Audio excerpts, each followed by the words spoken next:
20 minute में 20 खबरों में आप सभी दर्शकों का स्वागत है। आपके साथ मैं हूं आसिफ। हम अगले 20 मिनट में आपको देश दुनिया की 20 ऐसी खबरें बताने वाले हैं जो इस वक्त न केवल सुर्खियों में है बल्कि दिलचस्प और अहम भी है। तो शुरू करते हैं 20 मिनट में 20 खबरों का सिलसिला।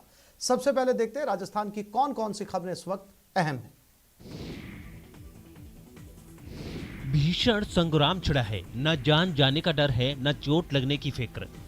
गुस्सा इतना कि सब के सब पिल पड़े हैं एक दूसरे पर। गौर से देखिए कैसे लोहे की रॉड और लाठी लेकर लोग एक दूसरे पर हमला कर रहे हैं। कभी कोई किसी को रोकने की कोशिश कर रहा है तो कभी कोई किसी से लाठी छीनने की। इस दौरान दोनों तरफ से दे दनादन जारी है। कुछ ऐसे भी लोग हैं जो झगड़े के दौरान बीच बचाव में आगे बढ़ रहे हैं, लेकिन सब के सब गुस्से में इस कदर पागल हो रहे हैं कि कोई किसी को सुनने को तैयार नहीं है। कुछ देर का हंगामा और गुत्थम गुत्था के बाद लोग एक शख्स को पकड़ लेते हैं, फिर वहां भीड़ जमा हो जाती है। इस दौरान एक पुलिस वाला भी नजर आता है जो मामले को शांत कराने की कोशिश में लगा है। बीच बाजार महाभारत की ये तस्वीरें झुंझुनू जिले के चिड़वा कस्बे की हैं। बताया जा रहा है कि किसी बात पर दो गुटों के बीच विवाद हुआ था और फिर बात बढ़ते बढ़ते मारपीट तक पहुंच गई। इस हिंसक झड़प में कई लोग जख्मी भी हुए, जिन्हें इलाज के लिए अस्पताल में भर्ती करा दिया गया है। साथ ही दोनों गुटों की शिकायत पर मामले की पुलिस ने जांच भी शुरू कर दी है। बाड़मेर से एक हैरान करने वाला वीडियो सामने आया है। वहां दिन दहाड़े एक बैंक में घुसे कुछ बदमाशों ने लाखों रुपए लूट लिए, लेकिन उनकी ये करतूत बैंक में लगे सीसीटीवी कैमरों में दर्ज हो गई। इन तस्वीरों में बैंक के अंदर घुसे दो बदमाश हथियार लहराते हुए साफ साफ नजर आए, जबकि तीसरा बदमाश अपने हाथ में एक बैग लिए नकदी वाले काउंटर की तरफ बढ़ता नजर आया। इस बीच उन दोनों बदमाशों ने हथियारों का डर दिखाकर बैंक स्टाफ और वहां मौजूद ग्राहकों को एक कोने में खड़ा करवा दिया। डरे सहमे वो लोग अपने दोनों हाथ ऊपर कर काफी देर तक वहां खड़े रहे। कुछ देर बाद तीसरा बदमाश अपने बैग में नकदी भरने के बाद काउंटर को फांदता दिखाई दिया। इसके बाद वो सभी आरोपी बेखौफ होकर बैंक से निकल गए। बाद में मौके पर पहुंची पुलिस ने इस मामले की जांच शुरू की और इन सीसीटीवी तस्वीरों के आधार पर बैंक लूट में शामिल अपराधियों की तलाश शुरू कर दी है। देखिए, हम प्रयास कर रहे हैं, बहुत ही टीमें बनी हुई है और कोशिश कर रहे हैं जल्द से जल्द इसका खुलासा करें। और इसी सिलसिले में आज देखने भी आए हैं, उम्मीद है जल्द खुलासा करें। अपने शरीर पर लगे जख्म दिखा रही भरतपुर की रहने वाली ये सुरेखा शर्मा है और पास खड़ी ये दो लड़कियां इनकी बेटियां हैं। सुरेखा शर्मा को ये चोट उनके पति उमा शंकर शर्मा ने पहुंचाई है। सुरेखा शर्मा का कहना है कि उनके पति इस बात से अक्सर उनके साथ मारपीट करते थे कि उनका कोई बेटा नहीं है। सुरेखा शर्मा की दो बेटियां हैं, दोनों पढ़ाई लिखाई से लेकर हर बात में होशियार, लेकिन आरबीएम अस्पताल में 4th क्लास स्टाफ के तौर पर काम करने वाले उनके पति उमा शंकर शर्मा को इससे कोई मतलब नहीं है। उन्हें तो बस बेटा चाहिए था, इसलिए वो अक्सर उनके साथ मारपीट करते थे, लेकिन इस बार तो हद ही हो गई। उन्होंने न केवल सुरेखा शर्मा की बेरहमी से पिटाई की बल्कि उन्हें बेटियों के साथ घर से भी निकाल दिया। लाठी मारी बहुत तेज, मेरे लाठी नीचे डाल के नहीं बहुत बुरी तरह से मारा मेरे को। मेरी बेटी बचाती, बेटी को भी मारते। अपने पति की करतूत से नाराज सुरेखा शर्मा ने उनके खिलाफ पुलिस में रिपोर्ट दर्ज करा दी है और पुलिस ने भी उनकी रिपोर्ट पर मामले की जांच शुरू कर दी है।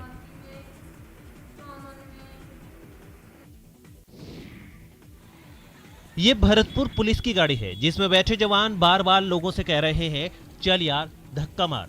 बड़ी मशक्कत के बाद पुलिस की ये गाड़ी स्टार्ट तो हो गई, लेकिन इन तस्वीरों से ये साफ हो गया कि भरतपुर पुलिस के पास किस तरह की गाड़ियां हैं और वक्त पड़ने पर इन गाड़ियों का क्या इस्तेमाल रह जाएगा।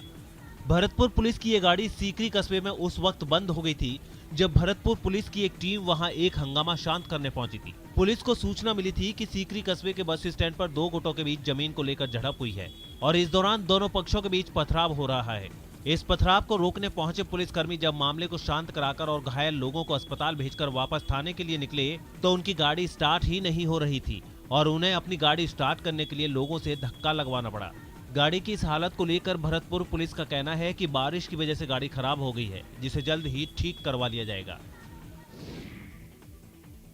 गुरुजी आए थे पढ़ाने, बच्चे आए थे पढ़ने, लेकिन न गुरुजी को पढ़ाने से कोई मतलब रहा न बच्चों को पढ़ने से। रहता भी कैसे? गुरुजी तो क्लास में निढाल होकर पड़े थे। क्लासरूम में चप्पल उतारकर वो बच्चों के लिए बिछाई दरी पर इस कदर सो रहे थे मानो जन्म जन्मांतर से सोए नहीं हो। खास बात यह है कि इस दौरान बच्चे शोर भी मचा रहे थे, लेकिन उन पर इसका कोई असर नहीं हो रहा था। वो तो घोड़े बेचकर चैन की नींद लेने में व्यस्त थे। गुरुजी के क्लासरूम में सोने की ये तस्वीरें अलवर के लक्ष्मणगढ़ उपखंड के राजकीय सीनियर सेकेंडरी स्कूल से आई है और ये गुरुजी जो सो रहे हैं उनका नाम शिवराम मीणा है। सोशल मीडिया पर क्लासरूम में शिवराम मीणा की सोने की तस्वीर वायरल होने के बाद लक्ष्मणगढ़ एसडीएम ने पूरे मामले की जांच के आदेश दे दिए हैं। कहीं घुटने तक तो कहीं कमर तक पानी में डूबे मकान और रास्ते की ये तस्वीरें भरतपुर की हैं। बताया जा रहा है कि भरतपुर के बाहरी इलाके में एक दो नहीं करीब 58 कॉलोनियां हैं, जहां के लोग पिछले कुछ महीनों से जल भराव की समस्या से दो चार हो रहे हैं। यहां के लोगों का कहना है कि नगर निगम की ओर से कभी कभी यहां से पानी निकालने के लिए पंप सेट लगाए जाते हैं, लेकिन कभी उनकी समस्या का समाधान नहीं होता। हालांकि अब नगर निगम की ओर से इस समस्या के स्थायी समाधान की बात कही जा रही है। नगर निगम का कहना है कि यहां जलभराव की समस्या खत्म करने के लिए 275 करोड़ की लागत से एक बड़ी योजना तैयार की गई है, जिसके तहत शहर के ड्रेनेज सिस्टम को दुरुस्त किया जाएगा। साथ ही निचले इलाकों में बसी हुई कॉलोनियों में से जल निकासी और नालियों की व्यवस्था भी की जाएगी। खास बात यह है कि इसके लिए टेंडर प्रक्रिया भी पूरी हो गई है और उम्मीद है कि जल्द इस योजना पर काम भी शुरू हो जाएगा। अब ये हमारा टेम्परेरी एक इलाज है, क्योंकि परमानेंट इलाज तो जब भी संभव है जब इस शहर में एक व्यवस्थित ड्रेनेज सिस्टम का विकास हो। और अब देख लेते हैं कुछ अन्य राज्यों की खबरें। एयरफोर्स डे पर अपनी आन बान और शान के प्रदर्शन के लिए यूपी में गाजियाबाद के हिंडन एयरबेस पर एयरफोर्स के जवान जोर शोर से तैयारी में लगे हैं। फुल ड्रेस रिहर्सल के दौरान एयरफोर्स के फाइटर पायलट ने जहां एक से बढ़कर एक करतब दिखाए, वहीं पैराशूट से नीचे आ रहे जवानों को देखकर लोगों की सांसें अटक गईं। इस दौरान एयरफोर्स के तमाम फाइटर जेट और हेलीकॉप्टर ने भी अपना दमखम दिखाया। फ्लाई पास्ट के इस फुल ड्रेस रिहर्सल के दौरान एयरफोर्स के कई ऑफिसर भी मौके पर मौजूद रहे और उन्होंने पूरे रिहर्सल का जायजा भी लिया। आपको बता दें कि 8 अक्टूबर को एयरफोर्स का स्थापना दिवस है।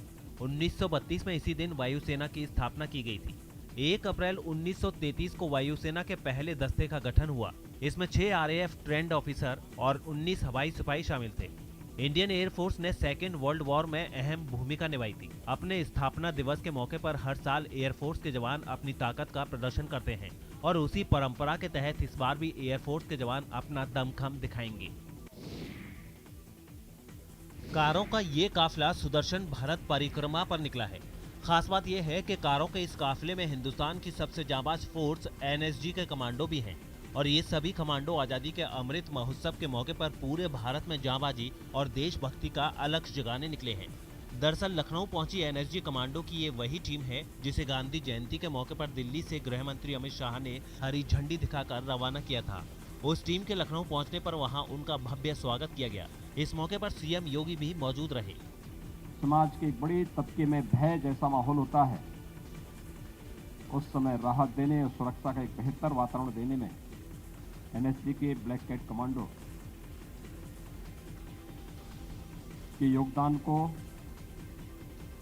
कोई भी भारतीय विस्मृत नहीं कर सकता। खास बात यह है कि NSG कमांडो का ये एलिट ग्रुप टाटा के 15 डार्क हैरियर SUV में निकला है, जो देश भर के 18 प्रमुख शहरों से होते हुए 7500 किलोमीटर की दूरी तय करेंगे। यूपी के सहारनपुर से एक हैरान करने वाला वीडियो सामने आया है। वहां एक मिठाई की दुकान में घुसे चोरों ने लाखों रुपए चुरा लिए। इन चोरों ने दुकान के अंदर पहुंचते ही सबसे पहले वहां रखी मिठाइयां खाईं और फिर दुकान के अंदर रखी नकदी की तलाश में जुट गए। इस वारदात के वीडियो में एक चोर नकदी की तलाश में दुकान के अंदर काउंटर को खंगालता दिखा। इसके बाद उसने लोहे की रॉड से काउंटर पर बने एक दराज को तोड़ा और उसमें रखी सारी रकम बटोर ली। इससे पहले कीमती चीजों की तलाश में ये चोर काफी देर तक दुकान के अलग अलग हिस्सों में घूमते रहे। इस दौरान एक चोर ने वहां लगे CCTV कैमरों से बचने के लिए उनमें तोड़फोड़ भी की। इसके बावजूद उनकी ये हरकत तीसरी आंख ने कैद कर ली। बाद में दुकान के मालिक ने पुलिस को चोरी होने की जानकारी दी। थाना जनकपुरी क्षेत्र में एक मिठाई की दुकान है, बजाज स्वीट्स के नाम से। ये देहरादून चौक पे पड़ती है। यहाँ पे एक चोरी की घटना हुई है और जो दुकान है उसके छत के ऊपर के रास्ते से चोर आया है और कुल करीब इनका कहना है 1-1.5 लाख रुपए जो कैश दुकान में था वो चोरी करके ले गया है। इसमें CC फुटेज देखी जा रही, कुछ चीज़ें मिली है जिस पे काम किया जा रहा है। जल्दी इस घटना का अनावरण होगा। उत्तर प्रदेश के पीलीभीत में उस वक्त दहशत का माहौल बन गया जब वहां के खमरिया गांव के एक घर में मगरमच्छ घुस गया। घर में मगरमच्छ घुसने की खबर मिलते ही वहां लोगों की भीड़ इकट्ठा हो गई और सब उसे भगाने में जुट गए। इसके लिए वन विभाग के कर्मचारियों के साथ मिलकर उन लोगों ने एक लोहे का जाल लगाया। साथ ही रास्ते को एक चारपाई की मदद से बंद कर दिया ताकि मगरमच्छ भाग न पाए। इसके बाद वो लोग डंडे से उसे पिंजरे की तरफ धकेलने लगे, लेकिन तभी मगरमच्छ गुस्से में आ गया। डंडों से घायल होते मगरमच्छ ने अपना मुंह फाड़ा और लोगों की तरफ पलट गया। इस मगरमच्छ के हमलावर होते ही लोग सहम गए और सबने अपने डंडे पीछे कर लिए। इसके बाद एक शख्स ने लोहे की पाइप से उसे उकसाना शुरू किया। उस आदमी ने लोहे के पाइप से मगरमच्छ के जबड़े को दबा दिया, जिससे वो और भड़क उठा।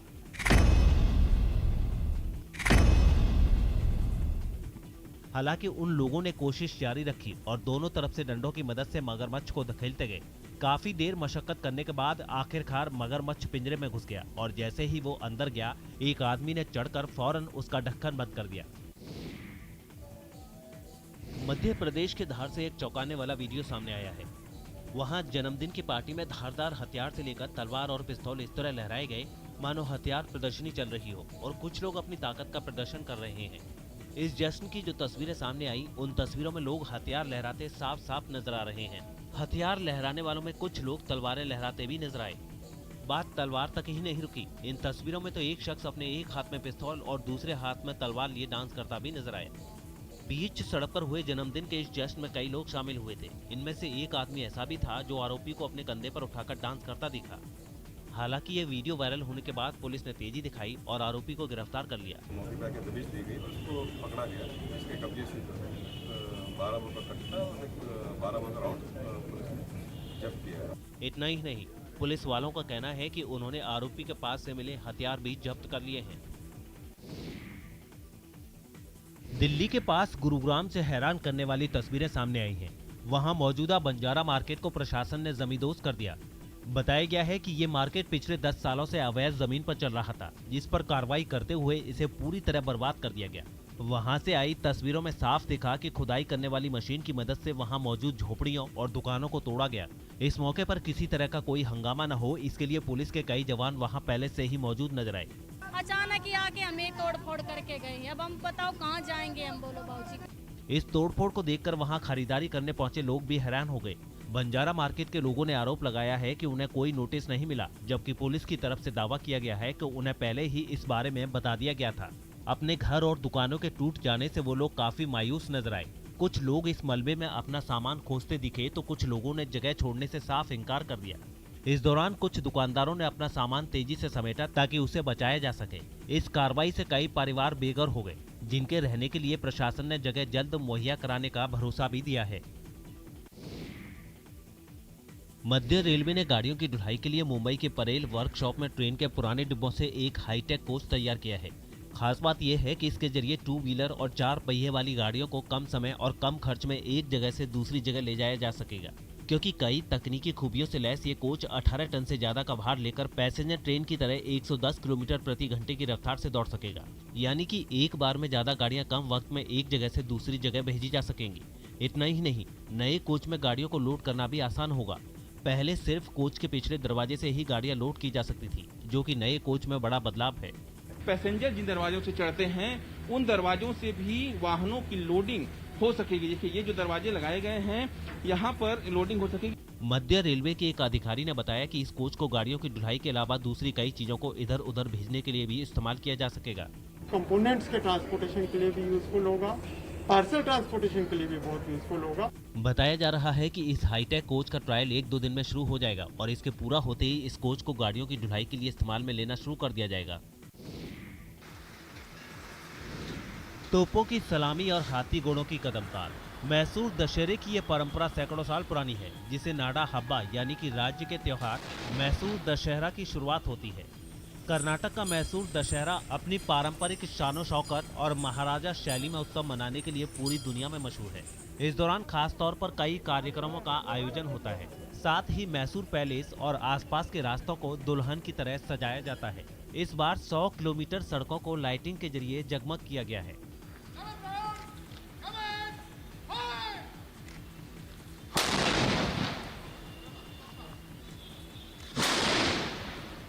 मैसूर दशहरे का खास आकर्षण विजयदशमी के दिन देवी चामुंडेश्वरी की सवारी का होता है। इसमें हाथी घोड़े का दल और प्रशासनिक अमला पूरी शान के साथ शामिल होता है। इस बार भी मां चामुंडेश्वरी के मूर्ति को 750 किलो के सोने के हाउ धाव में रखा जाएगा और 55 साल का हाथी अभिमन्यु इसे लेकर दल की अगुवाई करने वाला है।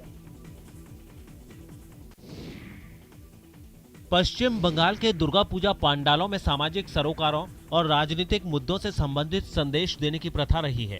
इसी कड़ी में इस साल कोलकाता के एक पूजा पंडाल में किसान आंदोलन के समर्थन में विशेष आकृतियां प्रदर्शित की गई हैं। दमदम पार्क स्थित भारत चक्र पंडाल में किसानों की व्यथा दिखाने की कोशिश की गई। साथ ही इस पंडाल में एक ट्रैक्टर प्रदर्शित किया गया है, जिसके साथ एक बड़ी पंखेनुमा आकृति भी लगी हुई है। इस आकृति पर कागजों में किसान आंदोलनकारियों के नाम लिखे हुए हैं। पंखेनुमा आकृति सांकेतिक है और इसका मतलब है कि किसानों को लंबी उड़ान मिले और वो अपना लक्ष्य हासिल कर सकें। इसी तरह पंडाल में एक जगह पर बड़ी संख्या में पुराने और टूटे चप्पल बिखरे दिखाई दिए। दीवार पर 3D और 4D पेंटिंग के जरिए एक कार प्रदर्शित की गई है, जिसमें वास्तविक टायर लगाए गए हैं। ये कार और चप्पल लखीमपुर खीरी की घटना से प्रेरित बताए जा रहे हैं। The theme that we had decided from day one, that was on the farmers' protest. Why? Because we feel that Durga Puja is the greatest carnival on this world, in this earth. And through this, there are millions and millions of people, not only in India but worldwide, who watch this program. अद्भुत और अविश्वसनीय है ये पत्थर।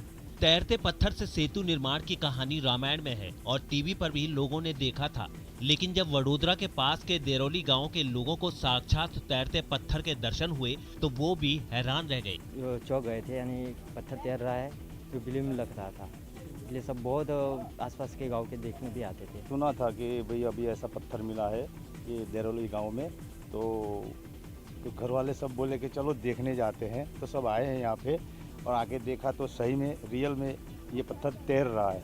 बताया जा रहा है कि नर्मदा नदी से करीब 7 किलो वजनी ये पत्थर मिला है, जो पानी में डूबता नहीं है।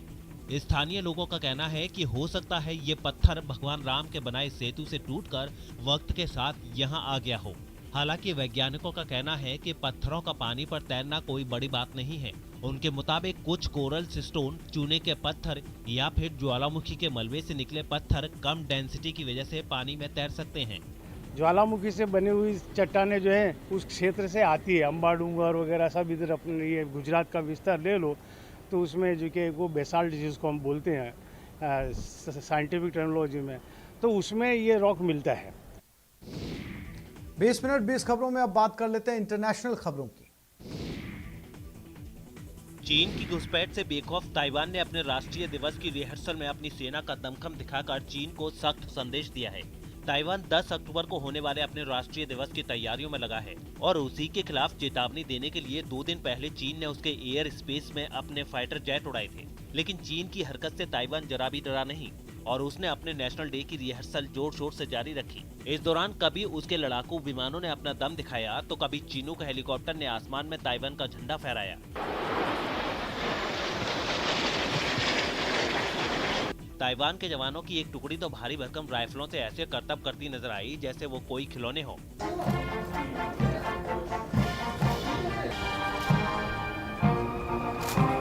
ताइवान ने चीन से 2 टूक कहा है कि उसे उकसाकर चीन अपनी ही कब्र खोद रहा है, क्योंकि इससे ताइवान की सेना ही किसी भी पल जंग लड़ने के लिए मुस्तैद हो रही है।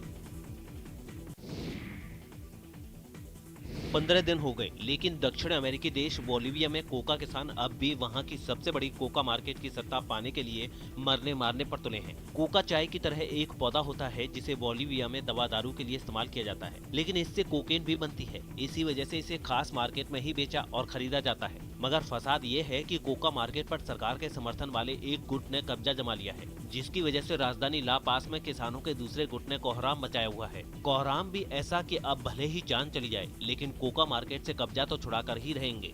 इन किसानों के तेवर ऐसे थे कि उन्हें खदेड़ने के लिए पुलिस की भरी पूरी फौज भी मैदान में उतर गई, लेकिन प्रदर्शनकारियों के आगे वो बौनी ही नजर आई, क्योंकि किसानों की भीड़ पुलिस पर ही चढ़ गई और उसे उल्टे पांव दौड़ा दिया। फिर तो पुलिस वालों का दिमाग भी गर्म हो गया और उसने किसानों पर दनादन आंसू गैस के गोले दाग दिए। इसके बाद बोलिविया की सड़कें महाभारत का मैदान बनी नजर आईं। तस्वीरें देखकर ऐसा लगा जैसे खूंखार आतंकियों का सफाया करने के लिए पुलिस सड़क पर उतरी हो, लेकिन प्रदर्शनकारी पुलिस से भी एक कदम आगे निकले। पुलिस ने आंसू गैस छोड़ी तो प्रदर्शनकारियों ने उस पर खतरनाक विस्फोटक से भरे पटाखे छोड़ दिए। वैसे तो बोलिविया में कोका मार्केट के लिए खींचतान महीनों पहले शुरू हुई थी, लेकिन इसने हिंसक मोड़ पिछले महीने ही लिया है।